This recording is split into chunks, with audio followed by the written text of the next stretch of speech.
Daily Horoscope, November 21, 2024, para kay Libra. Libra, the card said here, may mga bagay na hindi naaayon sa'yo. This time said na may mga taong magne-negative, lalo na yung mga special someone mo. So you need to have boundaries dun sa mga taong pinapahalagahan mo. Huwag ka muna sa kanilang mag-focus para hindi ka daw masaktan. Sabi dito, igagrab mo daw yung mga opportunities at ilaban mo daw yung mga dapat mong gawin, no? Focus muna sa sarili, Libra. This card showing na may mga negative na mga tao na importante sa'yo, so wag mo silang bigyan muna ngayon ng atensyon mo para hindi masira ang mga plano mo sa araw na ito at masira ang araw mo. Focus muna sa pagkuha at pag-achieve ng mga opportunities na paparating sa'yo sa araw na ito. Para kay Leo, the card said here, may paparating na mga blessings sa iyo regarding pagdating sa finances. So, kapag may binabalak kang gawin, like magbukas ng business, mag-apply ng trabaho, makukuha mo ito sa araw na ito, no? Or kung maaaring may inaantay ka na blessing, like may magbabayad sa iyo. Basta, this is financial gain, sabi dito na nakikita naman daw yung mga effort na ginawa mo. So, i-bless ka, may paparating para sa'yo. This card showing you need to be careful also sa mga taong pinapahalagahan mo. Same. No, this card kasi nagsasabi mga may betrayal, may mga maling gawa. Then, sabi sa cards, may mga tao na dapat hindi pinag-aaksayahan ng panahon or hindi inilalaban. No? So, Leo, you need to have time to see yung mga people na talagang pwede or maaaring maging parte ng araw mo sa ngayon. Pag hindi naman sila importante at hindi naman talaga dapat na pag-aksayahan ng panahon, don't waste your time, Leo. Para kay Cancer. Cancer, the card said here, may mga katatapos ka lang na ongoing pero this card showing na may pain pa rin. Pero this card nagsasabi sa'yo na kung ang paglisan o paglayo, pag-iwas ang magiging dahilan ng pag-new beginning mo, bakit hindi mo gawin? Try to give space muna daw, sabi dito, Cancer, para maiayos yung pagkakaroon ng peace of mind. Yun yung pinaka-importante sa araw-araw para hindi tayo ma-feel loaded or sabihin na natin hindi tayo bumaksak, no? Sabi kasi dito, i-motivate mo yung sarili mo in good thing muna bago ka humarap sa mga negativity, no? You are guided with the universe, lalo na yung mga pag-iwas at paggawa mo ng mga bagay na hindi na pinagpapalaki o nagpapalaki ng mga kaguluhan na umiikot sa'yo. Sabi dito sa cards, focus ka daw muna sa sarili, iwasan yung mga tao, mag-ingat sa mga bibitawang salita, Cancer, no? Para hindi na masyadong lumaki yung problema kinakaharap mo. Punta tayo kay Virgo.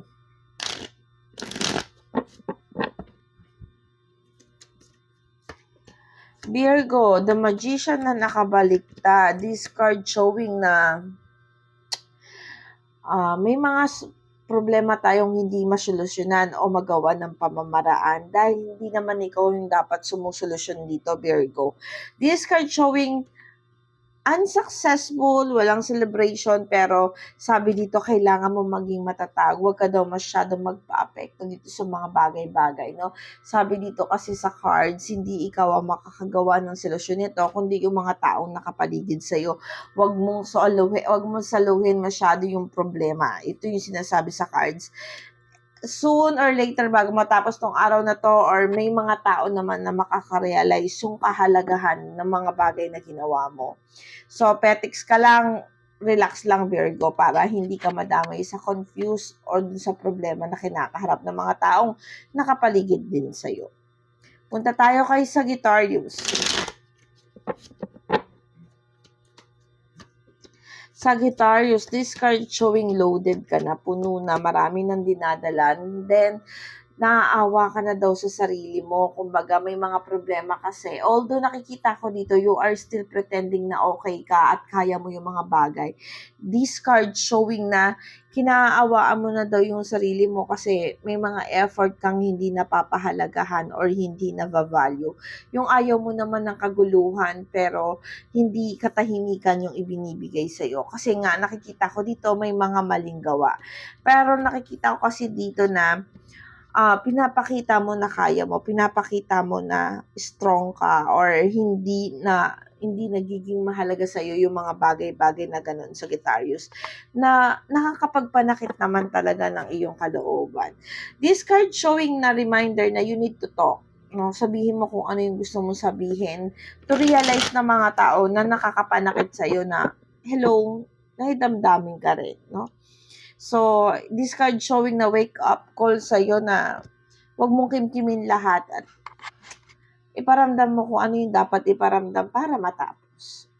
Punta tayo kay Aquarius. Aquarius, the card said here, nakabalansi daw sa'yo sa araw na ito. Tama daw yung mga bagay na ginagawa mo. Sabi dito, tuloy-tuloy lang ang pagkakaroon ng pagkakaunawaan at pagbibigayan.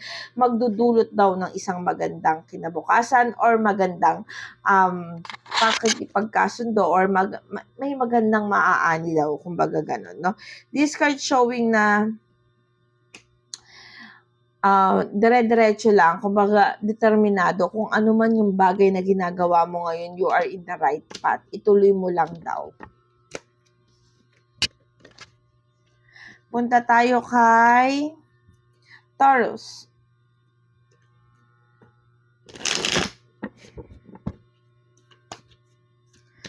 Taurus, the card said here, may mga problemang hindi daw masolusyonan ng mga nakaraan. But this time, sabi dito, huwag kang mag-alala.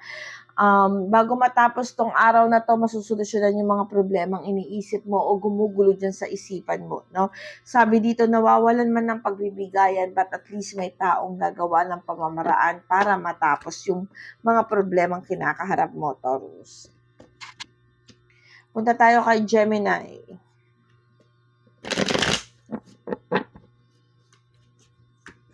Gemini, the card said here, may mga kailangan ka daw matuklasan or kailangan matutunan.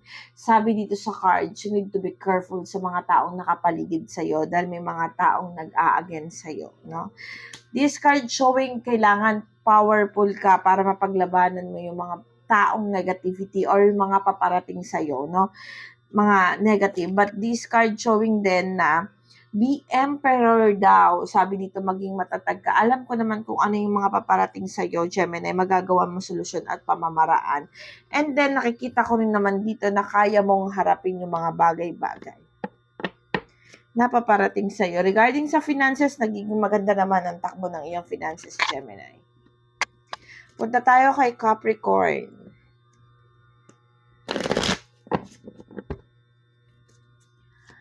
Capricorn, the card said here, may mga blessing na paparating, no? This card showing magiging maganda daw pagdating sa finances. But then, this card also showing yung mga taong nagne-negative sa'yo, huwag ka masyadong magtitiwala dahil hindi totoo na nagbago sila or yung mga pakitang tao nila sa ngayon ay hindi talaga uubra, no? Sabi dito sa cards, in judgment, no? Kung ano man yung mga bagay nakikita mo or ang mga bagay na ginagawa mo, wag mo nang i-try i-open sa ibang tao dahil baka mahusgahan ka lang, Capricorn. Sabi dito sa cards, may mga tao daw negativity kahit na nakaharap sila sa iyo na nakangiti. So, kailangan you need to be careful, no? Ingat ka at lalo na pagdating sa finances, baka may mga taong lumalapit sa iyo na against naman sila sa iyo, pero syempre dahil kailangan ka nila, magiging okay sila sa iyo. Punta tayo kay Aries.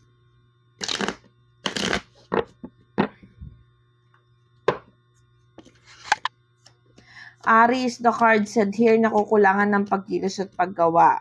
Sabi dito sa cards, kung ipupursue mo daw yung mga bagay-bagay na mga pinaplano mo, mag-gain ka daw dito. Yun nga lang talaga, kailangan gawan mo daw ng actions. You need to do some actions para makuha mo yung success na gusto mo. Especially pagdating sa finances, no? Sabi dito sa cards, may mga missed opportunities ka na, may mga bagay na pinanghihinayangan ka na, kaya kailangan mo mag-move forward, Aries. Punta tayo kay Scorpio. Scorpio, the card said here the Fool, yung head mo. Ibig sabihin, at nakikita ko dito na walang authority. Ibig sabihin, nagkakamali tayo ng mga desisyon sa buhay or yung mga thinking natin ngayon ay hindi na nagiging tugma. This card showing the Fool and then nakabaliktad na authority. So, ibig sabihin dito sa cards na to, kailangan mong manindigan kung ano yung tama is tama, kung alam mong mali is mali, no? Huwag mong i-justify yung mga bagay na mali naman, pero alam mo yun, bugso lang ng damdamin mo, itatama mo na. Palakihin natin o palawakin natin yung mga pananaw natin sa buhay, baka hindi natin natalaman o natutuklasan na tayo ay nakafocus lang in one thing, no? So, you need to appreciate din also yung mga taong nakapaligid sa'yo. Bago ka daw magdesisyon, ilagay mo muna yung sarili mo, Scorpio, dun sa mga tao na pagdidesisyonan mo, no? Para ma-overcome mo or makita mo talaga yung outlook. Minsan kasi nakafocus lang tayo sa one thing lang, no? Sabi dito sa cards, may kakatatagan pero may mga maling gawa. So, you need to be careful. Baka nagkakamali ka na, hindi mo lang namamalayan. Punta tayo kay Pisces.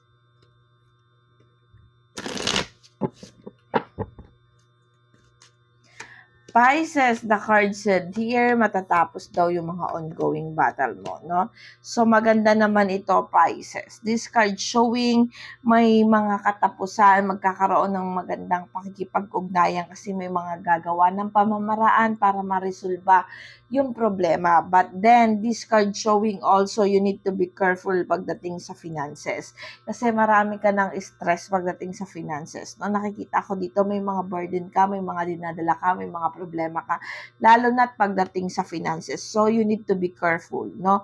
Ingat sa paggastos, ingat sa mga bagay na kunyari, may mga mangungutang sa'yo, wag mo muna silang pautangin sa ngayon kasi nakikita ko na hindi maganda yung kalalabasan ng mga bagay-bagay pagdating sa finances sa'yo, no? Okay. At ito lamang po ang aking daily horoscope. Salamat po sa mga sumusubaybay. Paalala po, ito po ay isang guidance lamang, no? Thank you po sa mga nag-PM sa akin. At salamat din po sa mga nagpa-follow, nag-a-accept ng mga followers. No, thank you so much po.